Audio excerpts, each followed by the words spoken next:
Hi everyone, Matt Horspool here, and my deepest apologies for the massive delay in between new content from my last video. Life has been extremely chaotic for me, and I've got a massive backlist of videos that I wanted to create, especially some more Olympus videos. So thank you very much for sticking with me and waiting it out. Massive thank you as well to all of those people who responded to my last video about Olympus cameras and how I use them professionally.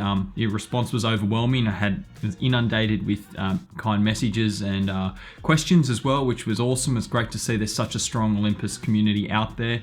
And those willing out there to push the boundaries and use these cameras in different unique and creative ways. So it's amazing. I do have more content.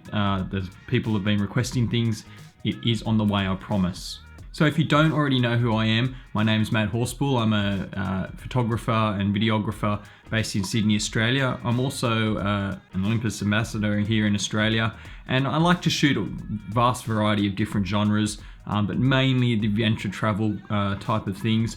But obviously with COVID, we haven't been able to travel as much, so I have branched out into other avenues of photography, such as weddings and a lot more portraiture and family type of content. So expect to see a wide variety of things to come.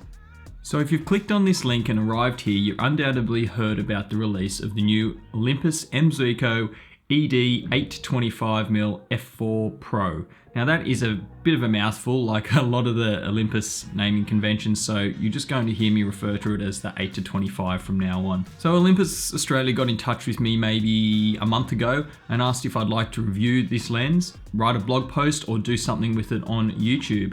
And I thought, well, let's do it on YouTube. I can really help engage people. I can get across some more video and about using the lens and the cameras in a variety of different situations. So here we are.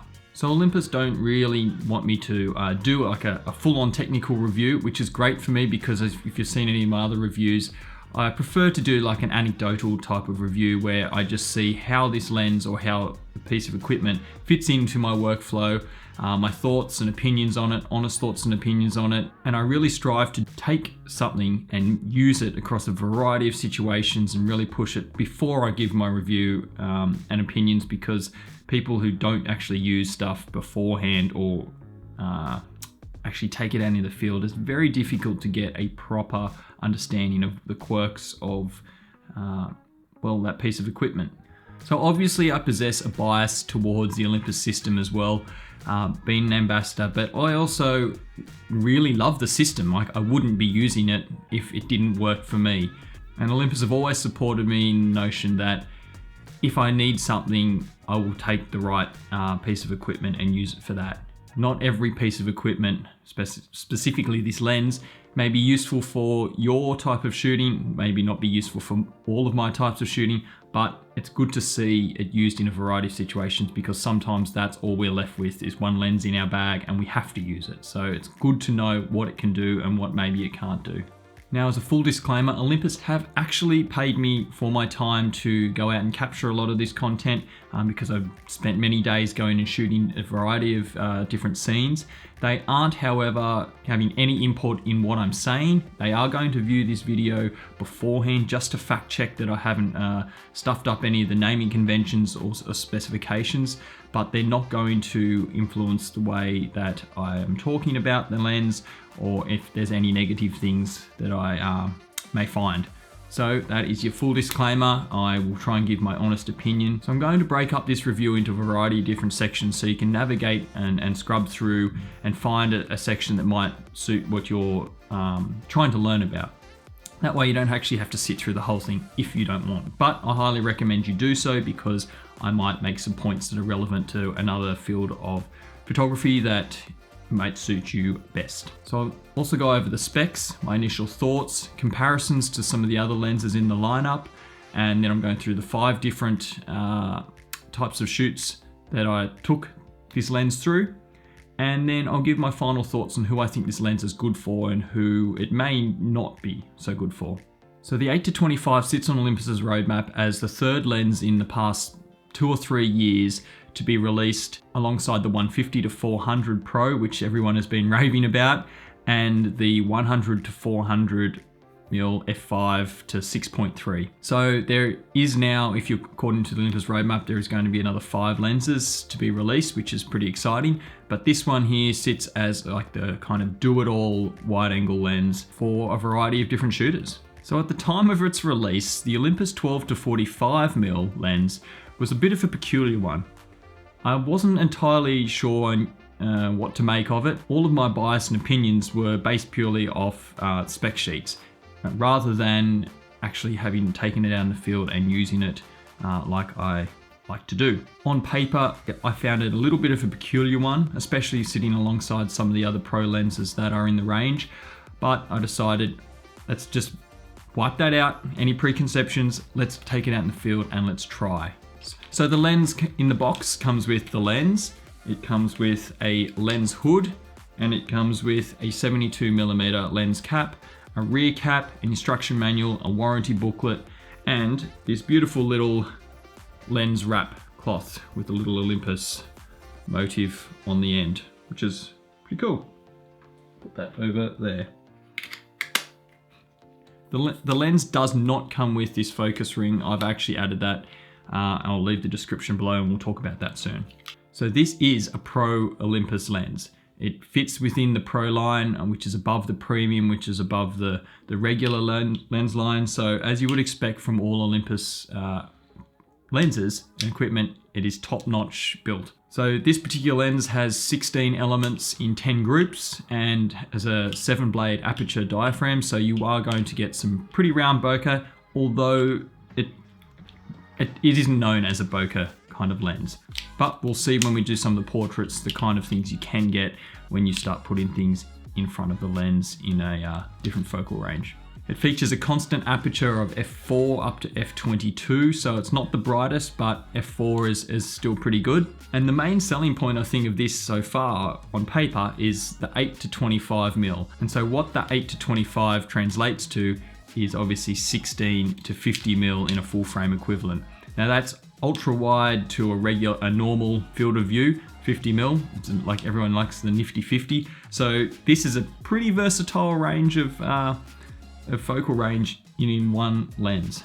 So at 411 grams and only 88.5mm long, it's tiny. Like when you actually take this off and hold it in your hand, it is super light, it is small, and it's pretty much a testament to Olympus again on how they can get such optically amazing glass inside such a small little package. So brilliant.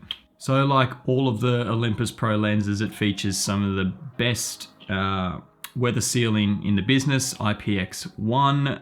So if you've seen any of my content before, you'll know that I work in some really horrible conditions like dust, water, snow, sleet, hard knocks, and these lenses just hold up to it and just keep working.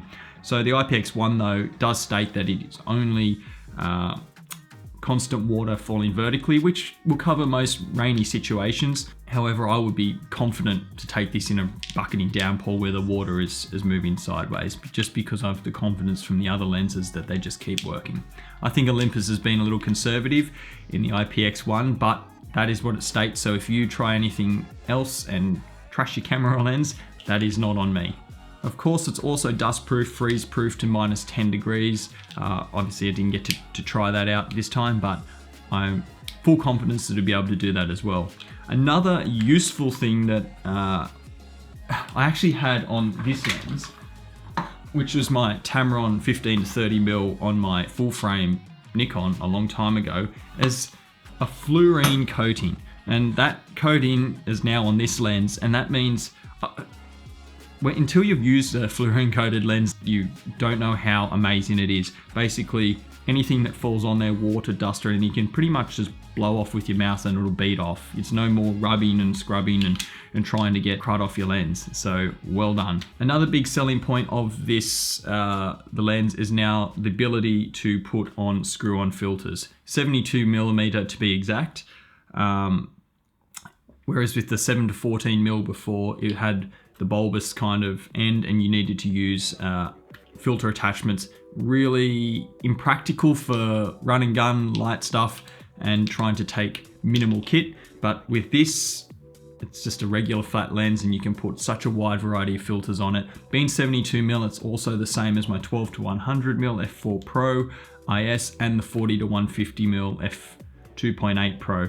So using these 2 or 3 lenses together, you can just unscrew all of the filters and just hot swap them over. Really, really handy. Another advertised feature of this lens is the ability for almost a macro level focusing distance. So that's at 23 centimeters, so it's pretty good.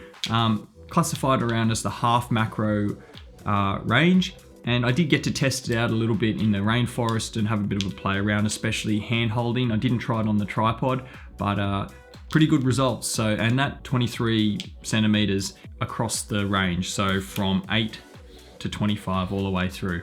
One of the design features that is a bit unique to this lens, and it was like, wow, when I first saw it as this is very interesting.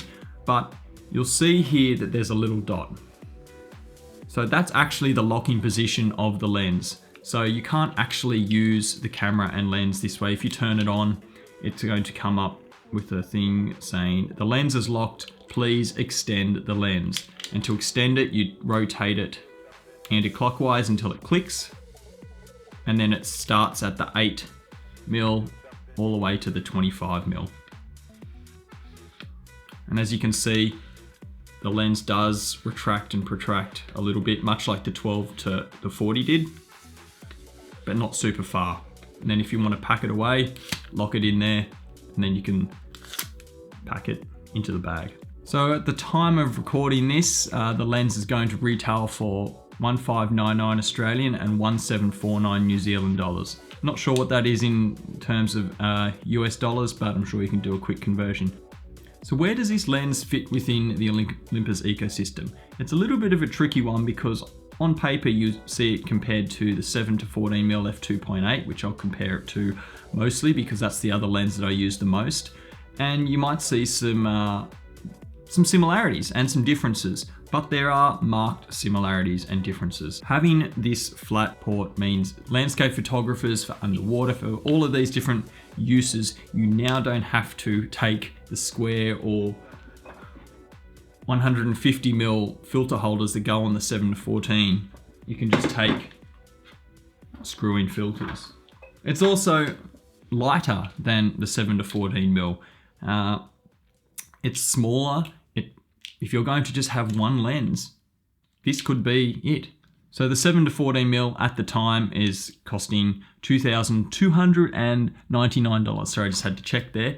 But real world prices, you might be able to find it cheapest, probably around the $16.90 mark. Both lenses have the same focus throw, fly-by-wire manual clutch as well. If you look here, roughly at about, I'd say about 95 degrees of focus throw. Both are super smooth, both are tack sharp, even wide open, albeit this one is an f4, so technically more things will be in focus and sharp. Both feature a function button on the side. Both are incredibly weather sealed. The 7-14 is better suited to astro, fast moving action in low light, whereas this f4 maybe not. Both have super fast autofocus. I didn't find an issue with any of them when using them in the field side by side. And while the 7-14mm may not be the best for portraits, being so wide, 24mm is teetering on acceptable, especially when you use 2.8, you can get a little bit more depth out of focus. Whereas with this one, f4 at 12mm, you won't have as much out of focus depth. However, you get to use at up to 25mm, and then you're starting to get into acceptable portrait range. And honestly, both of these lenses are super acceptable for landscape photography, and this lens is actually marketed, I think, towards the landscape photographers. But as you'll see in the coming minutes, you'll see that I used it across a wide variety of situations, and yeah, just wanted to show you that it's possible that you could do it too. So when I first got the lens, I decided to head out into my local area, just do some really quick shots and just see exactly what it felt like to use it without having much experience. So I went into one of the local forests around the area that was full of fog. sadly I missed most of the fog, but it was a good chance for me to have a play around with the different focal lengths, see how the lens handled chromatic aberrations. For those of you who don't know, it's like the purple fringing you might see around the edge of leaves and branches when you look up into the sky. And I think that this lens handled them really well. What I found the most handy though with this lens was I could shoot super wide and get all of the rainforest in, but then if I wanted to narrow in on one of the leaves, or sorry, one of the trees, having that ability to move to 25mm actually gets you so much closer. But when using the 7 to 14mm, moving it to 14mm doesn't quite give you enough range to zoom in on different parts of the landscape. But having 8 to 25mm, your variety of shots you can get with one lens in a landscape environment is vastly improved. And I found I could just fire off so many different shots and not have to worry about changing the lens in wet conditions. I also took the lens out to do some shots at the ocean during sunset. There was a big swell came through, there was some beautiful pink skies, and I knew there'd be a bit of flow. So using one of my favorite features of the EM1 Mark III and the EM1X, I managed to use the live ND mode and get some of the beautiful flow that was coming out of the ocean pool. I found that having a 16mm was really handy to get those nice wide shots, especially of the ocean pool. But then I wanted to target in on something, so I could just move it to 25mm and really hone in on getting some of the details. And even at 25mm, using the live ND, the internal IBIS on this is outstanding, and I can hand-hold things quite comfortably. I also shot a lot of handheld high res. I did a sunrise at a beautiful Bronte Beach as well, and as you can see, I was able to get easily 4 seconds of handheld long exposures, and they'll tack sharp. I was doing handheld high res with high ISOs because it controls the noise very well using handheld high res, and also using the tripod high res as well. This lens is paired perfectly. Super sharp, great resolution. Again, landscape, I think it just really shined because I was able to focus in on some people walking around or get the big wide view as well.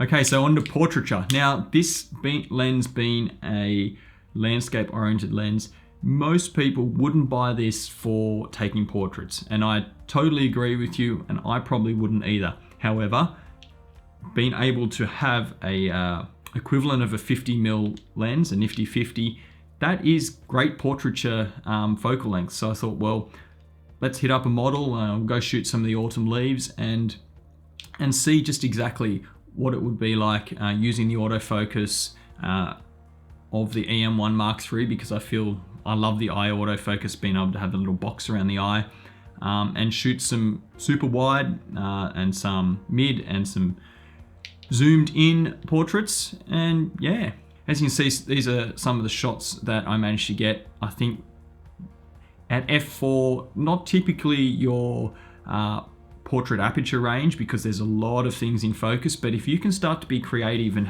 put things in the foreground like your hands or her hands or maybe the park bench, you can start to get some really great depth separation, and to be able to use a super wide to get some different kinds of portrait shots, because it doesn't have to just be f1.2 super out of focus kind of shots. They're called environmental portraits for a reason. They bring in some of the environment, and I think this lens did fantastic at it. Like, I would be happy if this was the only lens that I had to go out and shoot some portraits with, potentially not as a professional level, but I would feel very confident to have them, especially to share on my own socials, and use this lens. f4, a lot of things are in focus, but it is tack sharp. Like, I don't even have to do any sharpening in post. One of the other types of styles of shooting that I do is action. Okay, so being an adventure outdoor photographer, I like to have things with dynamic motion, and often using a wide angle lens means you can get in really close, exaggerate the movement, exaggerate the entire scene, and build up some energy. It's the kind of what I did when I was shooting in India as well, getting in right in the crowd using a super wide angle, which was a 7 to 14 then, getting up in people's faces and just firing away in burst. So I thought having a 16mm equivalent would also be really handy for those types of shots. So I messaged my mate who just bought a brand new mountain bike, and we went out to the local park. Now he's not a professional rider by any means, but I still wanted to see what it could perform like in different lighting situations. So some of the shots you'll see are outside broad daylight. This was midday, and others were inside the actual trails, so underneath the canopy where there was speckled light, which as we know is terrible light, but this is the only time that I could get him to come and ride. So what I found is it worked brilliantly out in the broad daylight, which I knew it would because the 12 to 100mm f4 also performs brilliantly in good light. This didn't disappoint either. What I did do though was I put a Pro Mist on the front, and a lot of people don't shoot with Pro Mist on for stills photos, but I knew that because the light was going to be so harsh, especially when we were in the canopy, that I wanted to really soften up that light and give it a bit more of a glow. That's a creative choice of mine. You don't have to do it. Most people won't, especially with sport, but I just wanted to give that a go with it today, and I use it to film with a lot. A lot of the shots I found, especially outside, wide, really good. The burst was great. The autofocus was tack sharp. Often I did use single point on it though, just because of the angle of the way the rider was coming through. What I did find though was f4 just wasn't enough when we were, even in the broad daylight, when we're riding in the trails, to get anything with a shutter speed at around 1,000th of a second.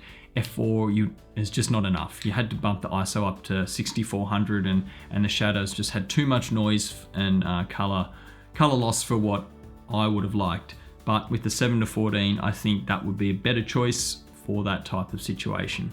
But the images still look great, especially outside, and I would not hesitate to take this on an outdoor desert or car rally or race or anything like that where there's no dramatic shadows.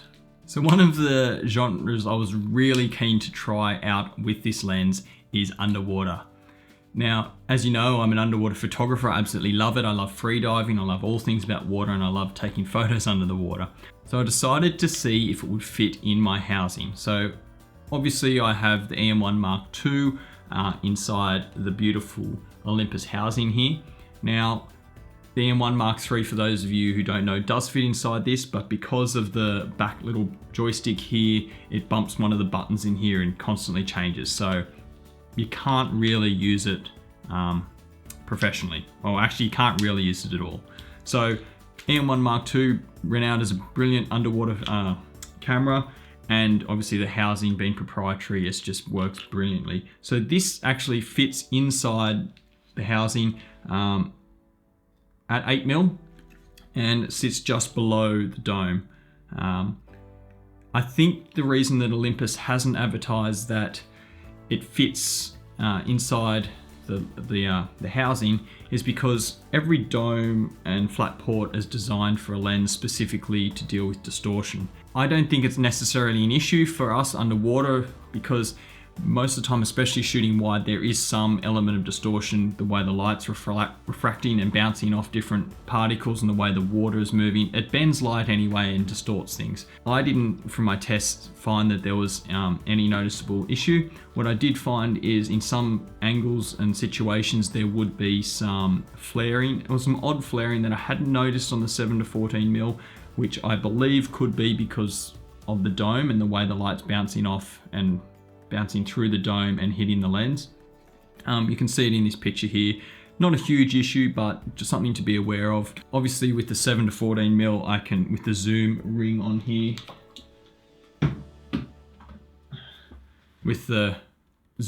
here, I can zoom in, which is very, very handy.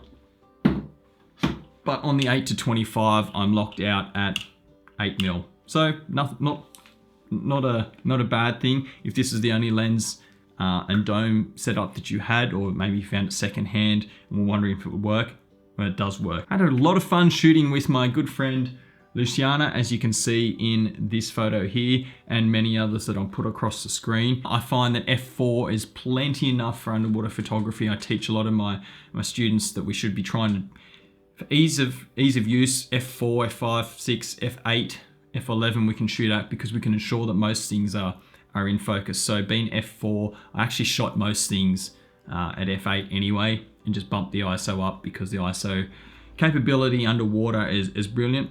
I did apply some topaz denoise, which I do to all of my underwater photos, regardless of which camera it might be from, because I feel that it deals with the noise in water brilliantly. I'll leave the link below if you want to get a discount on that one. And then apply some light sharpening as well, and color grading. So a lot of these photos were color graded with some of my presets. Again, if you're interested, you'll find the link below.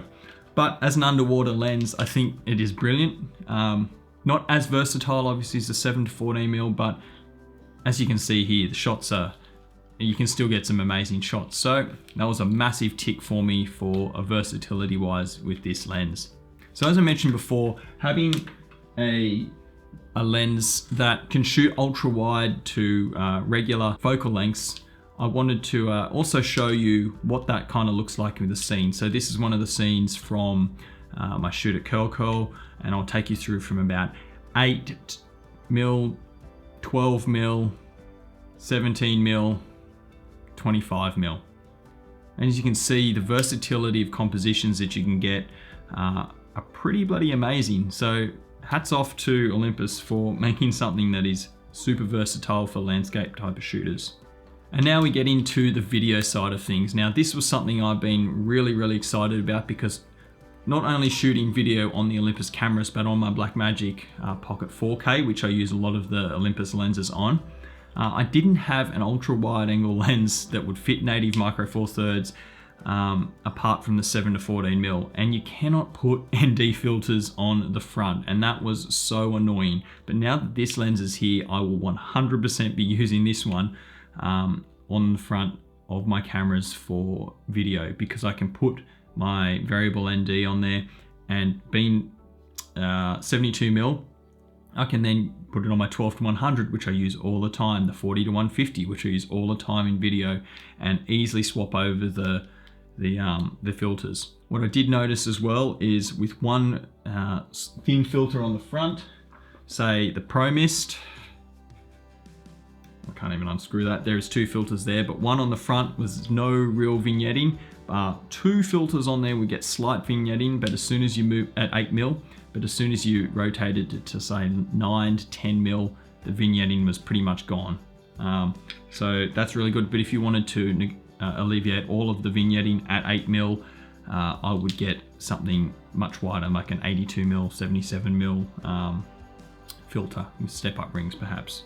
Being so light, this lens is brilliant for gimbal work, obviously in handheld as well with the Olympus, but it's easy to balance even on light gimbals. I have the Ronin RS2, which is super powerful, so it has no issue balancing whatsoever. But I recommend if you're going to use a gimbal with especially with the EM1 Mark III or Mark II or EM5, any of those series, that you can actually get that Zhiyun or Zhun Weeble S, which I had before. It's a perfect companion for these types of cameras if you're going to use a gimbal on top of the internal IBIS, which is fantastic. What you will notice as well though is because the lens retracts and protracts, that it will on some gimbals potentially put them off balance, but on the Ronin it's so powerful that even no matter what focal length it's at, the motors are strong enough to count for that. So you just balance the gimbal at say at 8mm and just leave it at that.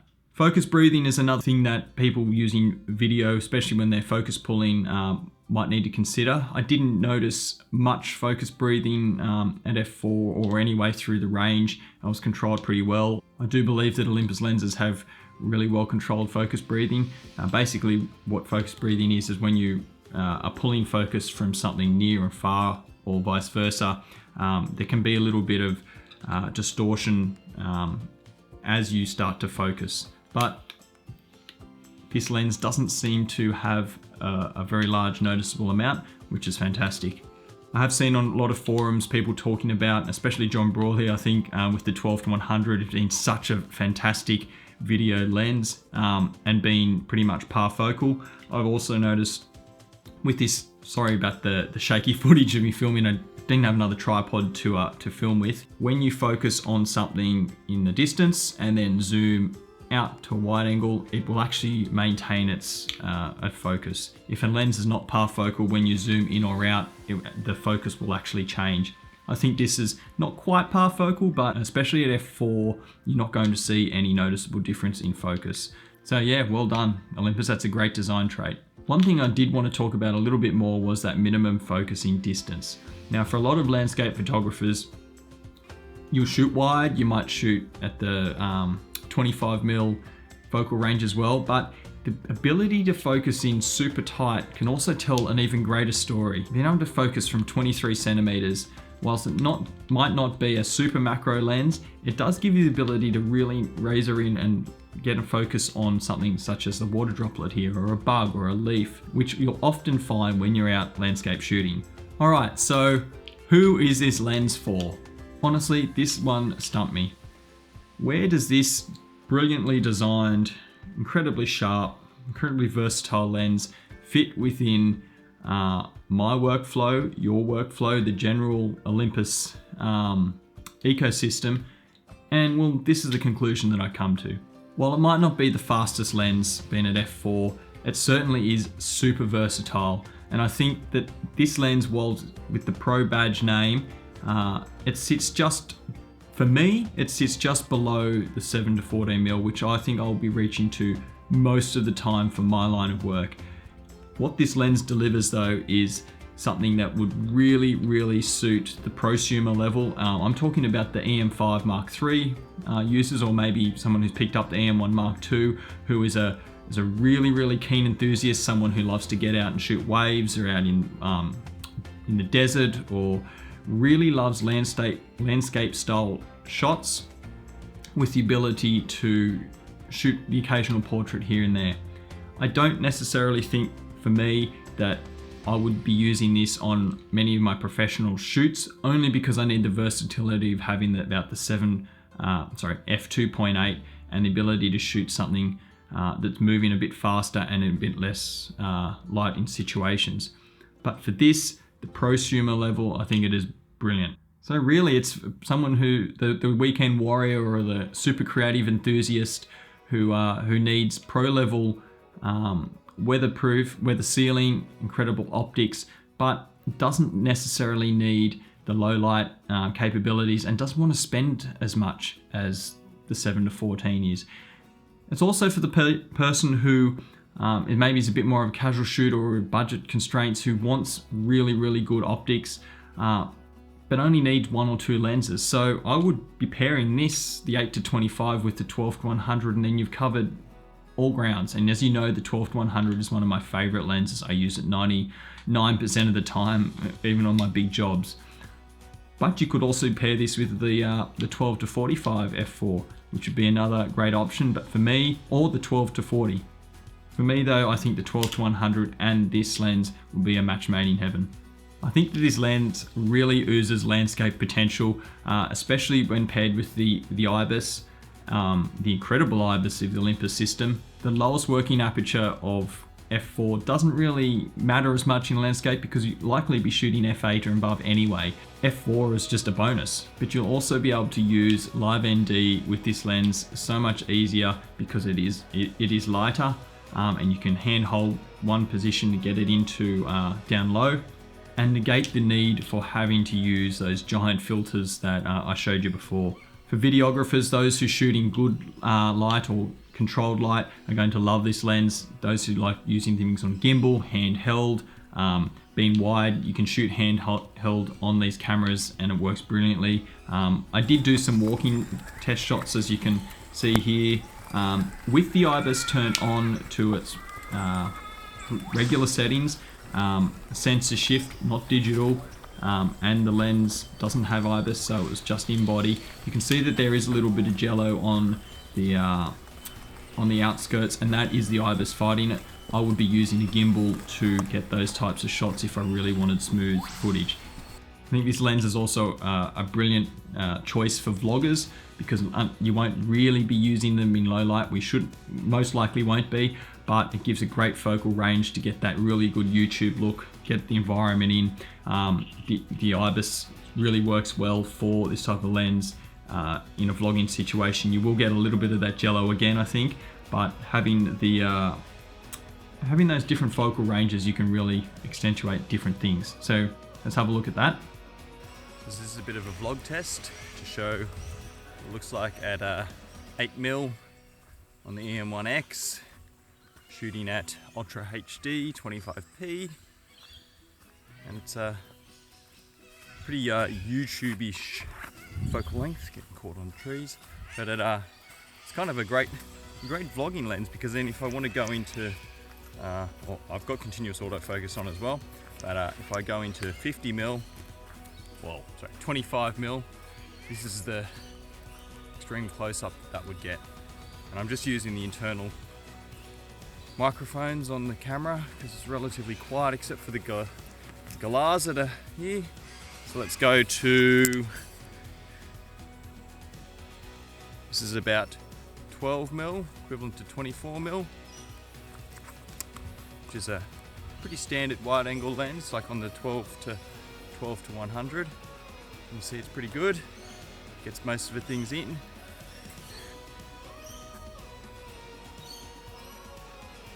It's about 17mm, equivalent to roughly about 35mm on a full frame or 35mm sensor. You can see it's quite close, but still wide enough to vlog with. And then back to our extreme wide.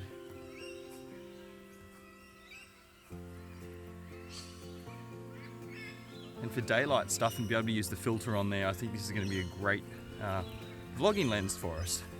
It's much smaller and lighter than using the 12 to 100, and certainly lighter and easier than using the 7 to 14, which I can't put a filter on anyway. So yeah, I'm shooting at f4 50th or 50p. That's a lie.